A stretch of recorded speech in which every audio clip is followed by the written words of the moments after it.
Hello, everyone. Welcome back for another episode of What's Your Story? I am your host, Marjorie Phoenix. For those of you that don't know, I am the author of the book, Who the Hell Do You Think You Are?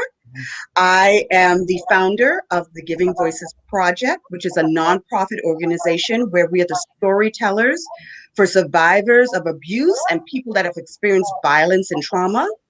And I also work with people who want to use their story and their voice to make a difference of the world. I am a curator of stories, and so I like to create platforms, safe spaces for stories to be told. And in this series, I use What's Your Story? It's just a very brief interview process with someone that has risen from the ashes in their life, and they've used their experience to make a difference. I want to welcome my guest today. This is a new friend. We just met recently, but as soon as we started to share our stories, we realized how much in alignment we had with one another. So I want to introduce to you Simone Rivers. She is the owner of Triggering Light. It's a personal development company with a mission to empower, educate, and emancipate women so that they may experience the life that they desire and deserve. Simone is a powerful speaker and she is a personal growth strategist. She has created several programs to support the women that she serves by helping them to gather up all the broken pieces left behind from life's trauma and speaking the whole person that they are. Simone, welcome to What's Your Story? Thank you, Marjorie. Thank you for having me. Definitely. So before we get into all the particulars about the work that you do in the world, tell us, what is your story? Wow. I think all of us have multiple chapters in our stories, and sometimes we get stuck in one chapter and think that's our story. And recently, my platform has been, like yours, helping survivors. So that's the chapter of my story that I will tell now, because I believe we are always writing. And as long as we can turn the page, we can write a happy ending.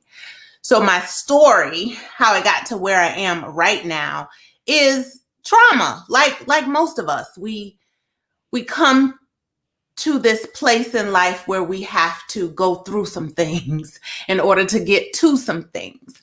And my story is the loss of my father as a young girl kept me looking for that person to take his place. And I found myself in several dysfunctional relationships, I'll call it. Mm-hmm. And the last was a nearly 20-year marriage that was an abusive marriage. I try not to talk too much about my spouse and focus more on myself. And what I will say, to put it in a nutshell, is there was a moment when I was on the ground. I was told I would be smashed into the ground. I'm going to smash your ass into the ground, is what I heard. And that's what happened, both physically, emotionally, financially was the worst. But as I lay on the ground, I remember clearly a voice speaking to me. And whenever I try to explain this to people, it's difficult because it was my voice, but it was a higher me. It was the me I needed to be talking to the me that I was on the ground, if that makes sense. Yes, it does. And I heard the voice say, "Baby girl, you have not been smashed. You have been planted. Ooh. Let your tears water the soil. We're going to grow a new thing." Now, I felt like I had been smashed.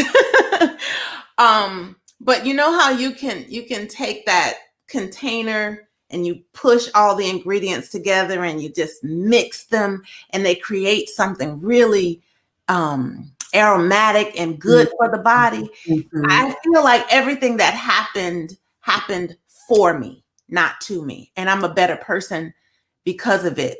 And I do believe that everything we go through is so that we can help somebody else through. And because I'm on the other side of through, I'm leaving breadcrumbs for my sisters to just come through. And that's my story. I was homeless for a while with my son. I have 2 children. My oldest boy was off on his own. He was in the Army. My youngest is in high school. He was 14 at the time. And yeah, it was a lot. Yeah. But, See, this is why I said that our stories are so similar, because we both have children that are maybe 12 years apart or something like that. yeah. Mm-hmm. Yeah, about that time. And I was homeless for a bit. And I know that feeling of that epiphany that you have, which is, what I call the Phoenix rising moment. Mm-hmm. You and I talked about this. This is that moment when you realize that what has happened to you actually happened for you Absolutely. and for others. So, Mm-hmm. do you remember when that moment was for you? I often talk about it as the last time I received a punch. I talk about it that way, but it was really the moment when, and this is going to be difficult for me to share, but I think it's important right now. I don't know why. It was the moment when I thought that my life wasn't worth living. Mm-hmm. And that my child would be better off without me, that the world would be better off without me. And I believed the story that my abuser told me, that I was ugly, that I was worth nothing. And I thought, well, I could be worth something in death, perhaps. And I tried to take my life. And I think it was the moment that I realized the first person that needed me was the little me, and then my son.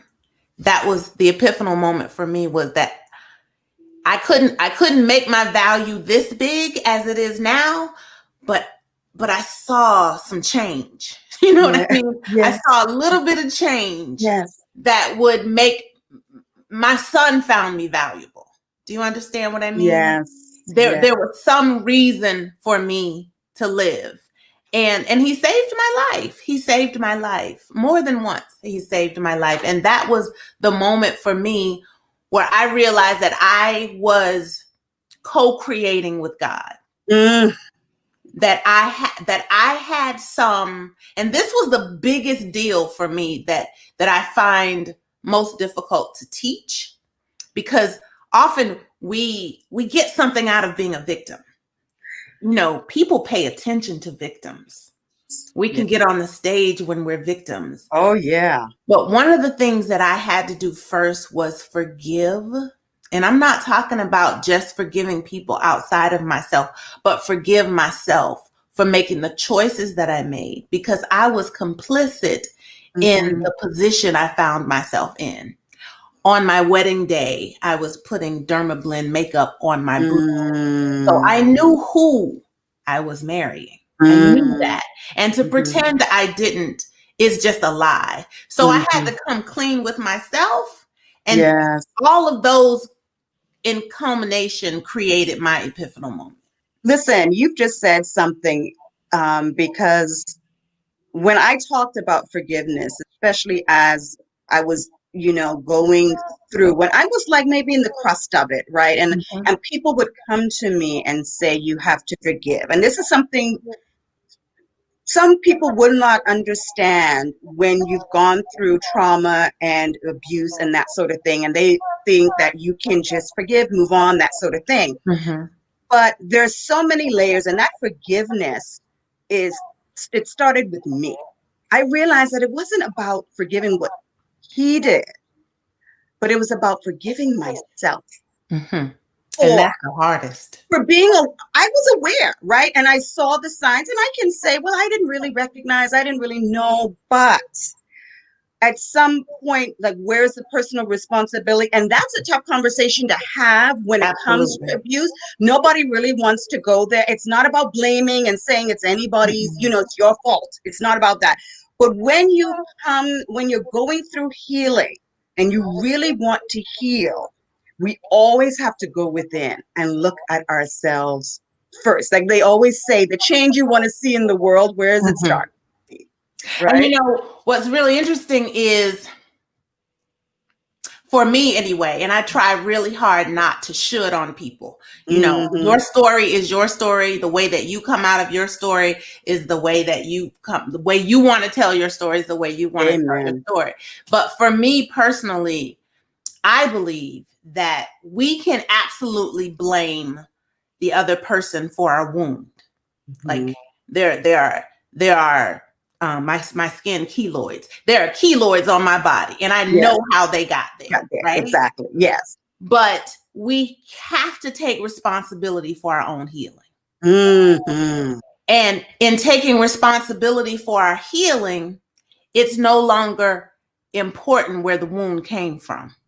Do you know what I mean? You have to Exactly. heal it. Yes. If you're Yes. bleeding out on the side of the street because somebody clunked you upside the head, you don't lay there and go, nope, they got to come fix it. Because Right. often we want them to suffer, and we want them to, Yes. Yes. but they have nothing to do with our healing. Yeah. Absolutely nothing. Our healing is divine. So we can Yeah. blame them. I was homeless because I Yes. was this because, Yes. but I am now this because of me. And I don't want to give that person power over who I'm becoming. Amen. Amen. That is it exactly. When I titled my book, Who the Hell Do You Think You Are? I And when love people that hear that, too. they're I like, do. what's that all about? And I tell them, it is because I remember sharing my dreams with my husband at the time at the dining room table, and him looking at me and asking me, who the hell do I think I am? What Mm, makes me think that women will listen to me? I had no formal education. I had no training. I didn't have this. I didn't have that. And I tell them, it wasn't so much that he asked me that question, but it was because I could not answer it. I mm. did not know who the hell I was, Oh, I have goosebumps. right? So I answered it in the book because I was able to answer it in the book because I went through the healing process.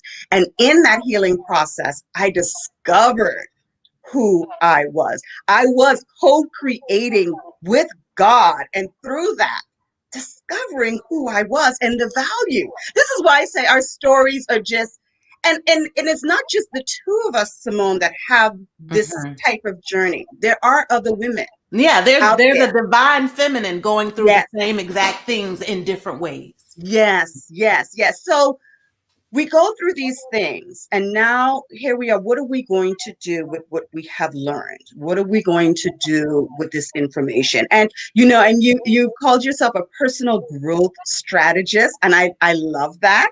So tell us what that means for you. What is that?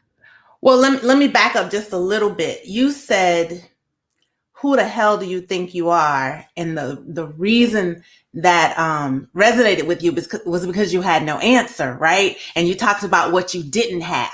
Yeah. Well, I had all those things you thought you didn't have, Uh-huh. and I still had no idea who the hell I was.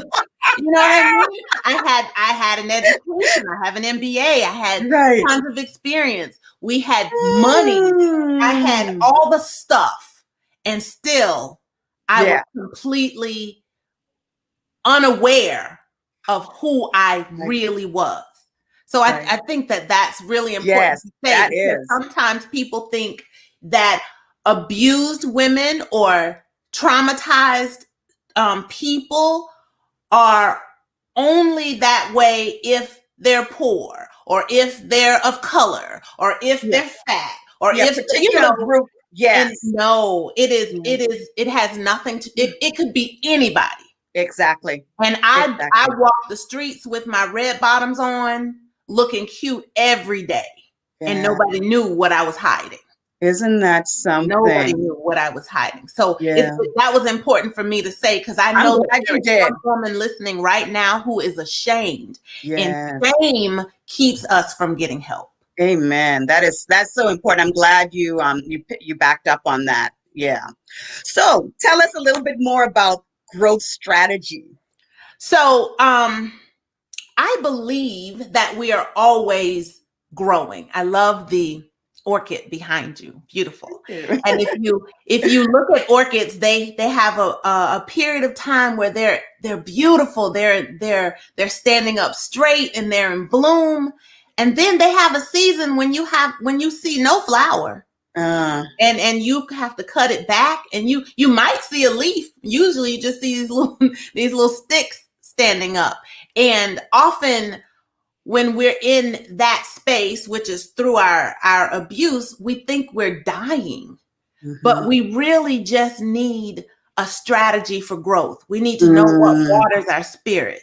We need to know what fertilizes our soul. And that's what I do in various ways. I have spiritual modalities that I use. I have my business background that I use. So I'm a coach in that world. What do you need? So I attack the whole person, bringing all little pieces back together for that woman who thinks she knows nothing. You can't have lived 10 years in life and know nothing.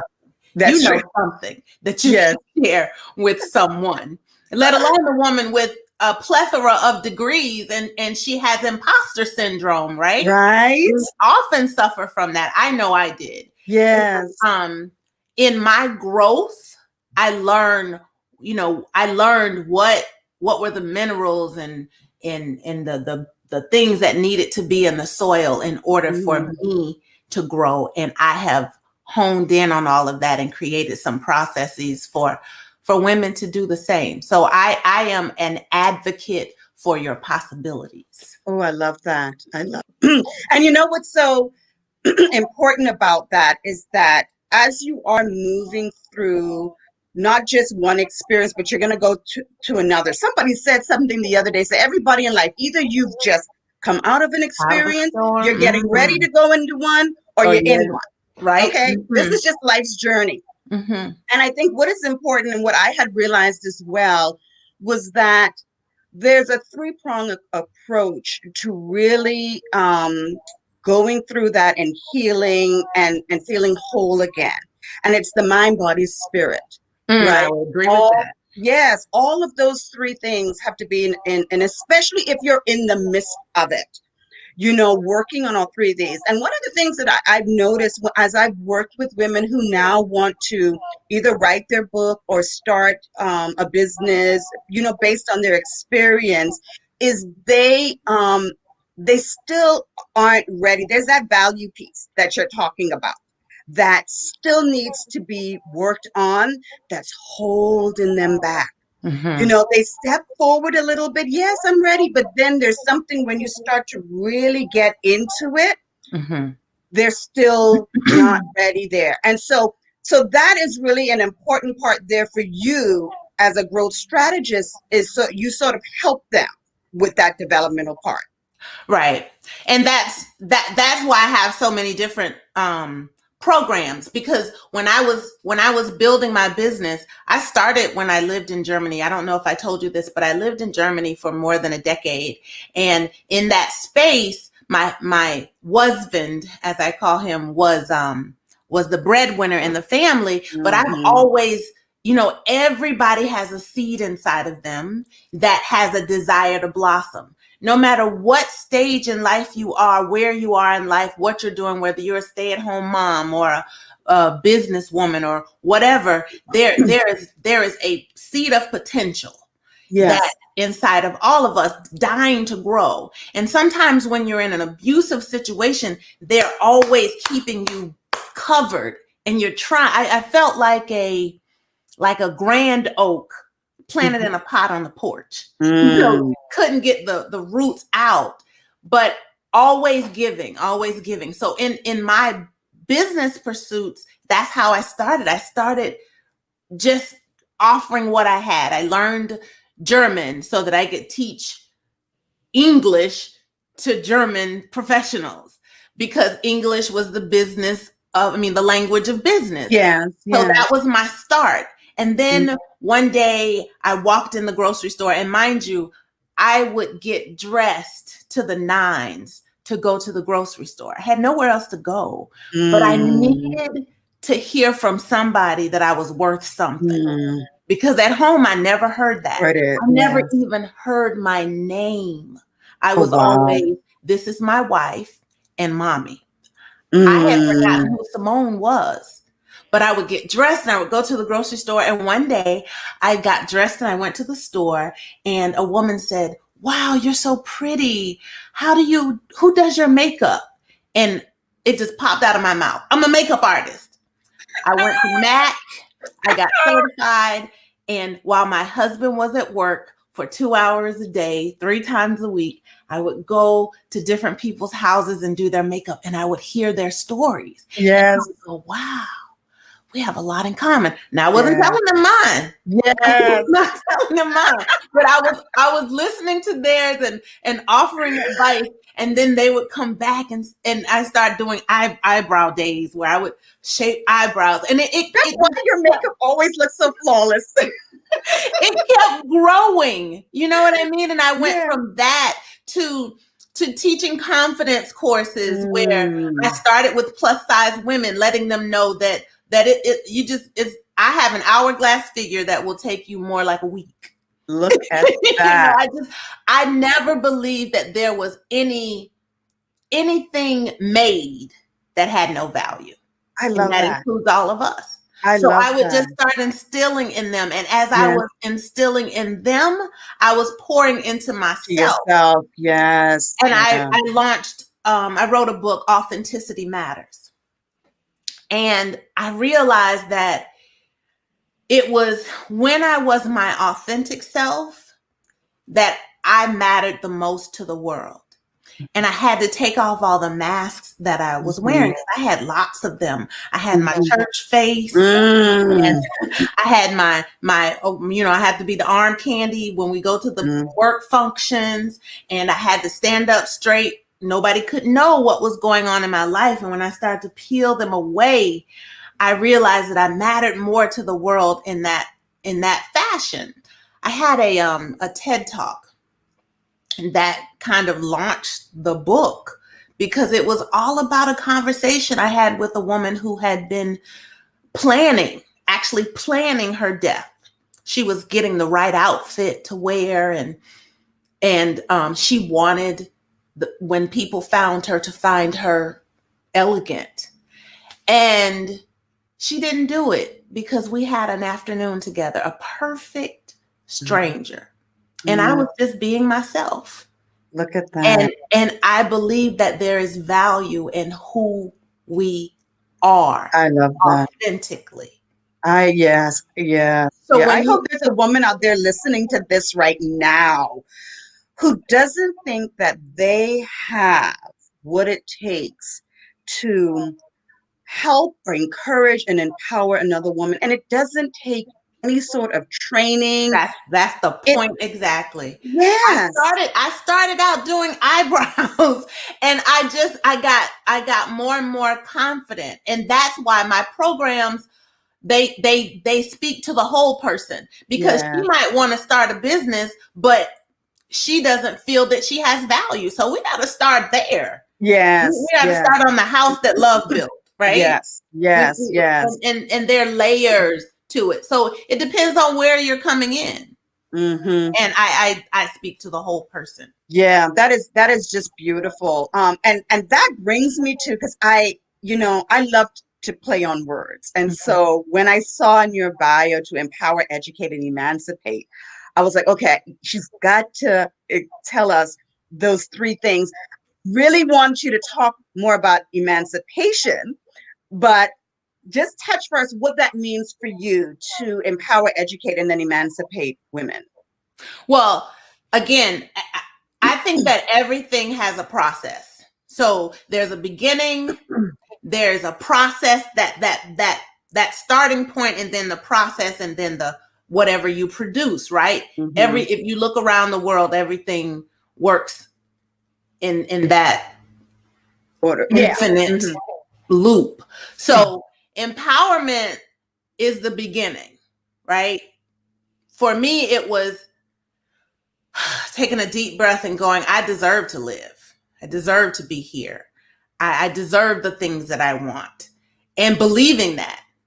And it's hard to get to that place when you've been where we've been, right? Yeah. Yeah. And the education is not so much I need an MBA, I need a PhD, I need a bachelor's degree. It's understanding who you are, educating the woman on her purpose, understanding that I don't know what your purpose is, but I can certainly let you know that you have one. Every one of us does. So the educating her on her value. And when you take the power and the value and you put them together, it's like a key that unlocks doors that have held you behind, that have held you back, that have told you that you can't, that have kept you in an abusive relationship, that have kept you in a job that you don't want to be in. And emancipation is freedom. It is freedom. And we see, I don't believe that heaven is in the sky or hell is underneath. It's between my ears. And if I am empowered to understand what I want to be and tell myself a new story, then I unlock those prison doors and become what I want. And we all have that power. We all do.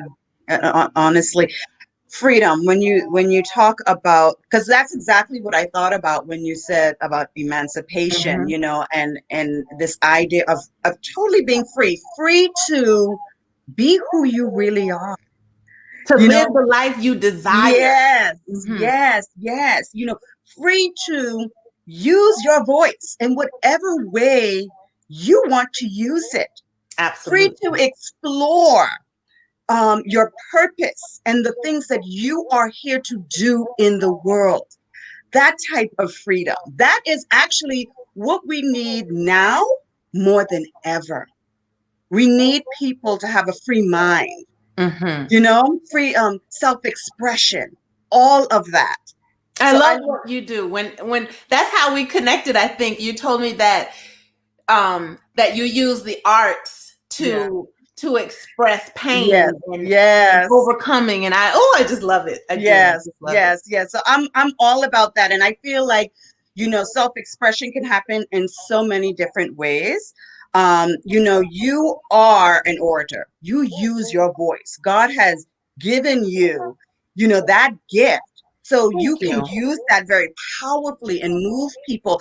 There will be women who cannot do that as strongly. Their thing might be writing, their thing might be art.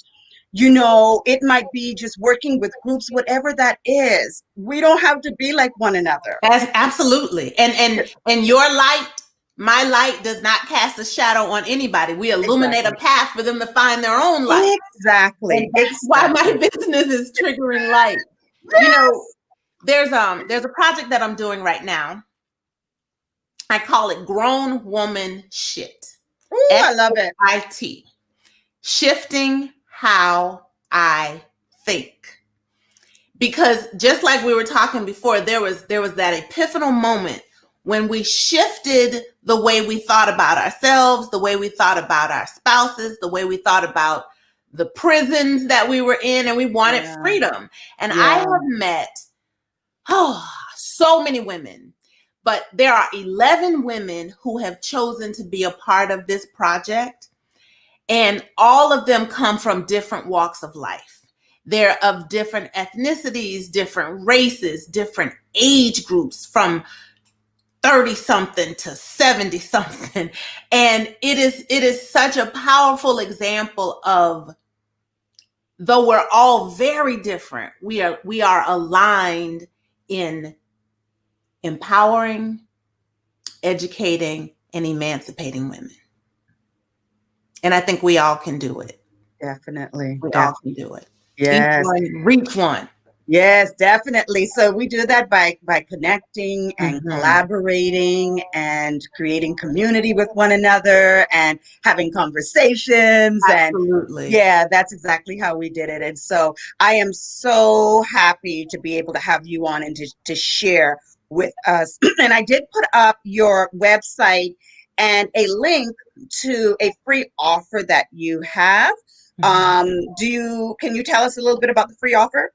Well, Focus is a program. It's an audio program that I did. But before the program, the audio program itself is not free, but there's a build up to it that can give you so much information. It's a infographic and my voice to let you know that before you can move, it's part of the house that love built, and the house that love built always started with forgiveness, right?